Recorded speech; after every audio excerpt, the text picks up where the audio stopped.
Dad, thank you nga pala dun sa na-deal natin. Sa uulitin, ha? Oo naman. Siyempre naman. Walang problema. Basta palagi mo lang ako pagbibigyan, ha? Basta ikaw, Dad. Oo naman. Ayos ba? Mare Jen, kumusta ka na? Balita ko, asensado ka na ha. Tsaka nakikita ko yung mga post mo, puro branded ang binibili. Tsaka lagi ka na lang sa restaurant na mamahalin. Ano bang sikreto mo? Saan mo ba kinukuha yan? Share mo nga. Nako, Mare, wala yun.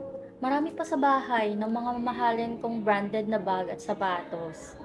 Alam niyo naman, noon pa, mga bata pa tayo, yung mga ibang tao, ako na yung nakikitaan nilang may potensyal. Kaya, nabibili ko lahat ng mga gusto ko. O ikaw, Trisha, kumusta ka na? Bakit tahimik ka na naman dyan? Kaya nga, at saka ikaw, bakit hindi mo ayusin sarili mo? Lagi ka na lang parang nanlulumo. Bigyan mo naman ng, tasan mo naman yung confidence mo. Tsaka mag-ayos ka nga, be. Ano ba? Kumusta ka na? Ayun naman, wala namang masama sa suit ko. Decente. Ako na naman nakita nyo. Paano kanya magkakajowa? Hindi ko kailangan ng jowa. Okay, sinabi mo yan. Ayaw mo bang may nagpapakilig sa'yo? Okay na ako kung anong meron ako. Okay na ako na meron kayong dalawa. Basta magpaparamdam lang kayong dalawa palagi.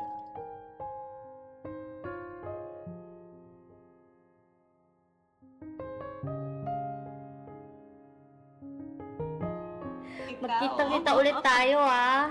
Oras na, meron pa akong appointment. May meeting pa ako ngayon.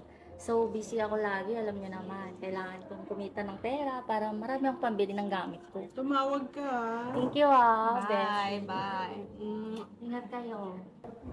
O, nakita mo yon si Jenny. Kita mo, di ba? Ikaw ang pinaka-talented sa amin. So, dapat magkaroon ka ng madaming confidence sa katawan. Ano ka ba? Kaya mo yan. Konting ayos lang, konting makeover lang. Kaya na yan. Kaya ko ba? Kasi nahihiya ako. Feeling ko tatawanan nila akong lahat. Andito kami para sa'yo. Sige, tatry ko ha. Pero, kailangan ko ng tulong mo. Paano ba yan? Kailangan ko na ding umalis at may pupuntahan pa din ako. Message mo lang ako, andito ako anytime. Okay? Sige. Bye-bye. Bye. Lagi naman tandaan, anak. Nandito lang lagi si mami, ha? Opo.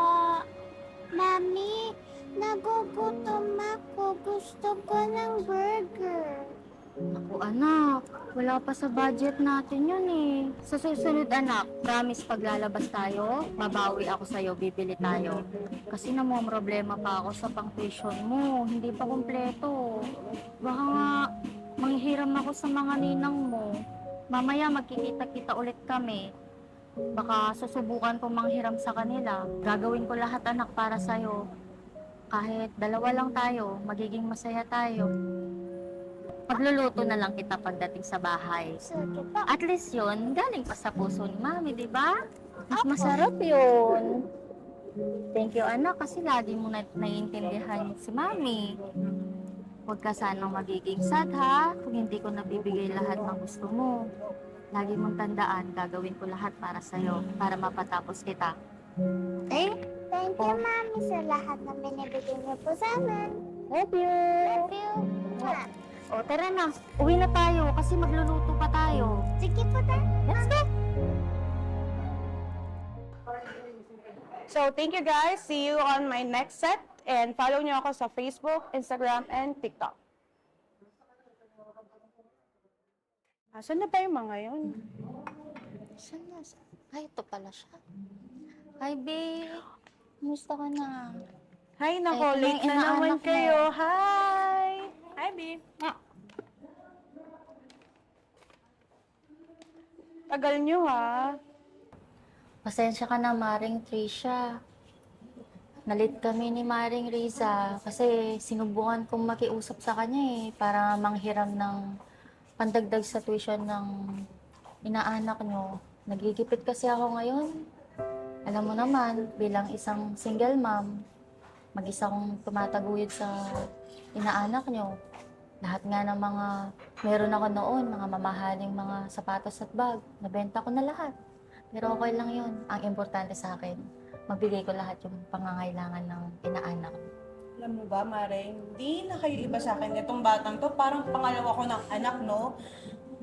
Willing ako mag-shoulder and kahit di mo nabayaran, pamilya tayo. Alam mo, magandang idea yan. Paghahatian na lang namin ni Maring Trisha. Para, alam mo, bawi na lang din namin sa'yo yun eh. Kasi ikaw din naman yung taya sa amin dati. So ngayon, hindi na natin kailangan pag-usapan. Kami nang bahala ni Maring Trisha. Okay? Pero mahalaga, magkakasama pa rin tayo hanggang ngayon. Oo naman Yung mga yun. ibang magkakaibigan, tingnan mo, wala na sila. Pero tayo, nandito pa rin tayo. Hindi tayo nag-iwan.